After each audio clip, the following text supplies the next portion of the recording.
Many of us love animals, and the animals who receive the love and care from their human friends are truly lucky. But there are countless other animals in this world who, in spite of contributing immensely to our survival, remain the most unloved, underrated, and underappreciated and continue to suffer silently. Today, in this video, I want to talk about one such animal who has been serving humankind for over 3000 years and yet never received the love or appreciation it truly deserves. The animal I am talking about is a hybrid born from a female horse and a male donkey, and the animal has a bad reputation for being stubborn and difficult. Yes, the name of the animal is Mule. Mules have many untold stories of sufferings at the hands of humans. They are often beaten mercilessly, overworked, poorly fed, or even drugged to make them work. Today, I will share with you some of these stories, the stories that will touch your heart and remind us to support them and help them to live a better life. I will also share with you some of the lesser known facts about mules so that you can understand this animal better, like their natural superiority over horses, their physical differences from horses or donkeys, the truth behind their so-called stubbornness, their remarkable contributions to our lives, their friendly and gentle nature, and many things more. Without wasting time, let us start. I too never paid any attention to this animal, nor did I ever try to learn them until I came across a newspaper report on Chenab Railway Bridge, which was inaugurated in June 6, 2025. When the record-breaking Chenab Railway Bridge was first conceptualized back in the year 1983, at that time the construction site was completely inaccessible. There was no road, no track, nothing that could bring human or machine to the site. It was the mules who made the impossible possible. They carried men, machinery, and heavy loads on their backs, helping humans reach that remote location.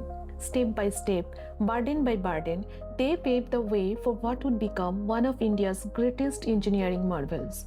It was through their silent, unseen service that the dream of connecting Kashmir to Kanyakumari began to take shape.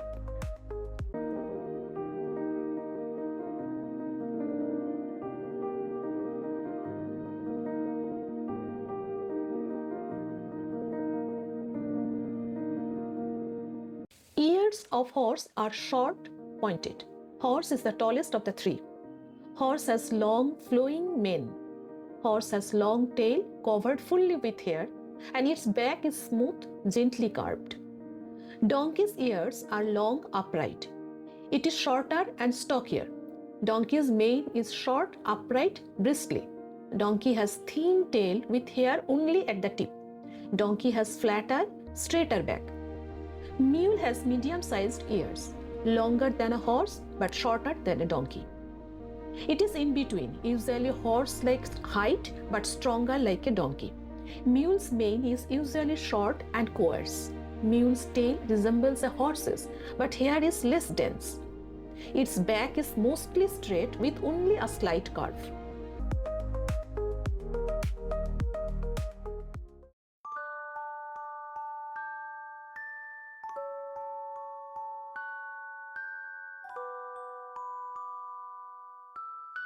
Mules are mentioned several times in ancient texts, including the Old Testament of Bible, and mules are also referred to in Iliad, written by the famous Greek poet Homer around 800 BC. Even Alexander the Great relied on mules in battle. He rode a mule into the battlefield. 12 mules pulled his war chariot, and 64 males adorned in gold harnesses pulled his funeral coffin stand. It is said that when Columbus negotiated with King Ferdinand and Queen Isabella for funding his famous voyage, he rode to the court on a mule provided by the Queen. Centuries later, when the renowned Napoleon the Great was navigating the Alps in snow and ice, he too preferred a mule for his ride. George Washington, the father of the United States of America, was also a pioneer in the mule business in the country and known as the father of the American mules. Historian Nazir Aziz Anzum notes that Emperor Akbar popularized the use of mules in India, where oxen had previously been the primary drugged animals. Akbar not only established stables for mules but also required his officers holding mansabs to maintain a fixed number of them.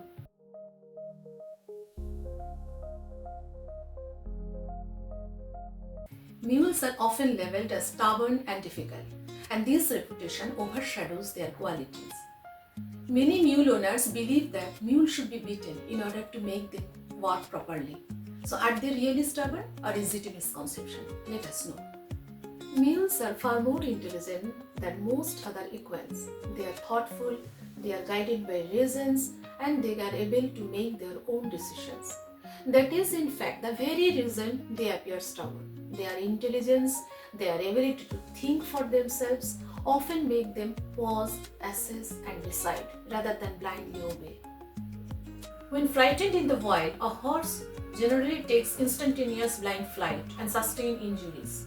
That's why a runaway horse often dashes through a barbed wire fence or off the cliff. But a mule rarely behaves in this way. Mules, being less flighty, will make deliberate decisions. If they do not enjoy an activity or feel overburdened, they will simply refuse to continue. Mules are remarkably capable of withstanding high levels of pain. A horse can often be intimidated or forced into actions it perceives as senseless or potentially harmful. In contrast, a mule may appear stubborn when she is asked to do something she considers dangerous. When training a mule, it is essential to build a relationship of trust. The mule should feel that every action is her own idea. Mules also get bored easily, which is another sign of their intelligence, so training should not be repetitive. While horses have remarkable memories and are generally forgiving, mules never forget and do not easily forgive. Experienced mule riders often recall the age old advice of the mountain men: trust your mule. When asked to cross a stream or ditch, a mule might hesitate, not out of stubbornness, but because it senses a safer or easier path. More often than not, the mule is right.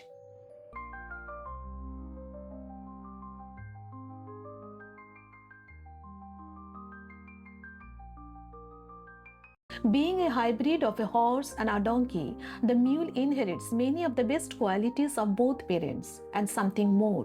This unique advantage is called hybrid vigor. Mules are stronger, healthier, and hardier than either of their parents and are naturally resistant to many infections, disease, and orthopedic problems that commonly affect horses. Mules are safer and more sure footed than horses, especially on steep and rugged terrain. They have hard, durable hooves and can travel longer distance with less food and water than either horses or oxen. Unlike horses, mules do not sweat as much, making them better suited to walk in extreme heat with minimal water. It takes an exceptionally long ride to tire a well-conditioned mule, making them ideal for long trail journeys. Some of the Indian Army posts are situated at mountain peaks and not accessible by normal roads. In winter, these areas get disconnected due to heavy snowfall. So, how do essential supplies reach this post? The answer is Indian Army's Mule. They are an indispensable part of Indian Army and currently about 6,000 mules are in service.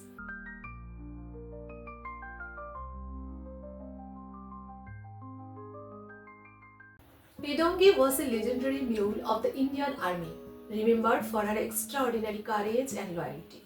She joined the army in 1962 and later served during the 1971 Indo-Pakistan War. The story says Pedongi was once captured by the Pakistani army along with several other mules. Remarkably, she managed to escape captivity, carrying with her boxes of Pakistani ammunition, and despite exhaustion, she traveled nearly 20 kilometers through difficult terrain to return to her Indian post.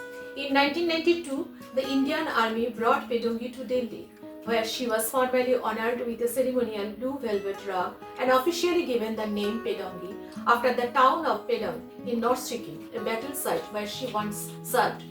Her bravery and longevity made her a symbol of the indomitable spirit of mules in military service. In 1997, Pedongi entered the Guinness Book of World Records as the longest serving military mule. She passed away peacefully on 25th March 1998, leaving behind a legacy of loyalty, endurance, and silent heroism.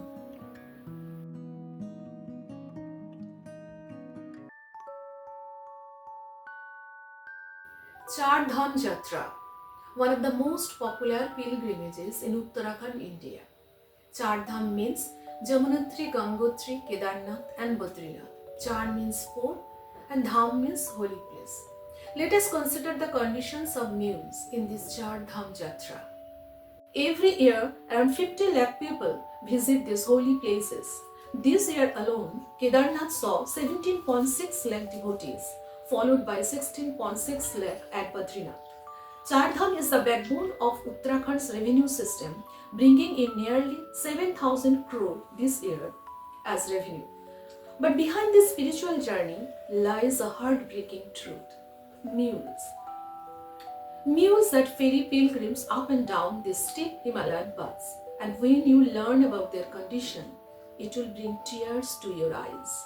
Let us take the case of Kedarnath, the longest and toughest trek of all. Here, you will find the largest number of mules. In 2024, over 8,000 mules are officially registered, but residents, vets, and mule owners estimate the real number to be 12,000 to 15,000. And Kedarnath has been in the news for quite some time for the cruelty these animals face every single day in this trek. Most mules here show multiple signs of abuse: deep saddle sores from rough wooden saddles, infected leg wounds, exhaustion, dehydration, and malnutrition. According to a Times of India report, locals have seen mules being beaten mercilessly and even drugged so they can be pushed beyond their limits. The animal handlers try to numb their senses and make them work harder. In a recent viral video, two men were seen forcing a mule to take weed. One person closed the mouth of the mule to force it to inhale the smoke. One of the owners was later arrested. Villagers, pilgrims, activists, and mule owners themselves admit every year mules collapse on the dangerous path. Their bodies are often abandoned by the roadside or pushed off cliffs. The number of deaths of mules at Kedarnath is devastating. 200 mules died in 2022, 115 died in 2023, and 20 died in just the first 20 days of the 2025 season. Now let's talk about carrying capacity. As the name suggests, it's the official human-animal capacity a particular region can safely allow without damage to its ecology. A joint committee report drafted by the Uttarakhand State Pollution Control Board and J.B. Pant Institute fixed Kedarnath's equine capacity at 2,250 in 2022. The Char Dham region, with around 50 lakh pilgrims and 12,000 to 15,000 mules, is consistently surpassing its ecological carrying capacity. This has resulted in severe environmental stress, infrastructural challenges, and an increased risk of disasters in Uttarakhand. There basically anyone who has been to the track will see it's a very narrow track on a very crumbly mountain. Sometimes in places it's so narrow that if one horse is passing, another pedestrian also can't pass alongside. So and it's a stone paved path. The horses have metallic horseshoes, so they keep slipping also all over the place, and it rains over there very, very frequently. So keeping all this in mind, keeping public safety in mind, keeping in mind the possibility of a stampede that might take a large number of lives, there should be very, very few horses, and even the number of people have to be limited first. Right now, about 50,000 people are visiting Kedarnath every day. So there is such a hustle over there that it's impossible to check the number of animals and the vehicles, etc. I mean, that mountain cannot take so many people. And this is a recipe for disaster. It's a ticking time bomb.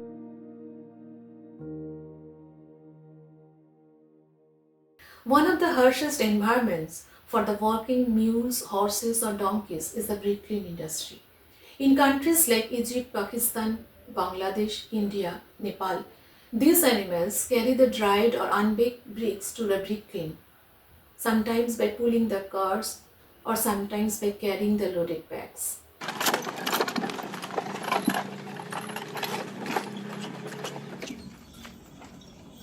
Each unbaked brick weighs around 3 kilos.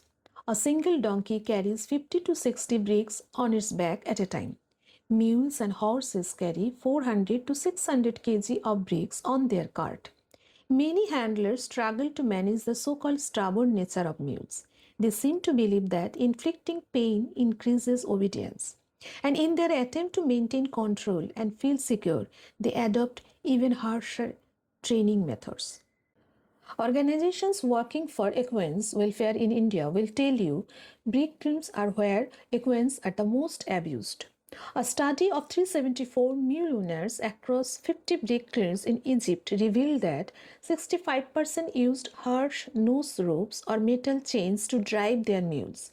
67% believed that mules must be beaten to work properly. This is not cruelty born of a trait, it is cruelty born out of ignorance. Whenever we think of them, we picture them toiling endlessly. They have supported us in farming, in our transport, they have accompanied us in our expeditions, they have carried us to pilgrimages. They have even played a vital role in our national defense, carrying food, water, ammunition, arms, medicine for our soldiers, and even rescued the wounded to safety. But what do they receive in return? The report says when authorities try to enforce rules, pilgrims often resist just to finish their own journey faster.